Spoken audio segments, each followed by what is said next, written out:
ఏదో జన్మలో రుణం చేసుకొని ఉంటాము. కొంతమందికి మనం అలాగే రుణపడిపోయి ఉంటామన్నమాట. అలాంటి వాళ్ళకి ఏంటంటే ఈ జన్మలో రుణం తీర్చుకోవాల్సి వస్తుంది. ఇంతకీ నేనేం చెప్తున్నానా అని అనుకుంటున్నారా? ఏం లేదండి. నాకు తెలిసిన వాళ్ళు ఇంటికైతే ఒక అతనైతే వచ్చాడంట. మసూర బియ్యం అమ్ముతున్నాము. కేజీ రూ. 50 లెక్కన అని చెప్పారు. మా ఏరియాలో అయితే మసూర బియ్యం కేజీ 65 నుంచి 70 వరకు ఉంటుంది. సరేలే తగ్గితే ఒక 15, 20 తగ్గుతుంది కదా! అది తగ్గినా తగ్గినట్టే కదా అని చెప్పి వాళ్ళు ఏం చేశారంటే ఒక్కసారిగా 70 కేజీల మసూర బియ్యం అయితే తీసేసుకున్నారండి. వాళ్ళకి చూపించిన బియ్యం అయితే మసూర బియ్యమే చూపించి వాళ్ళకి చూపించారనమాట.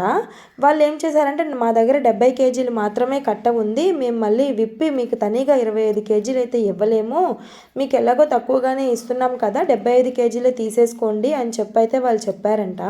ఇంకా సరేలే, మనం నమ్మకమే జీవితం కదా, మనం వాళ్ళని నమ్మాలి, వాళ్ళు మనల్ని నమ్మాలి అన్నట్లుగా వీళ్ళు ఏం చేశారంటే 70 కేజీల బియ్యం అయితే తీసేసుకున్నారండి. మొత్తం 3700 రూపాయలు అయితే పడిందనమాట.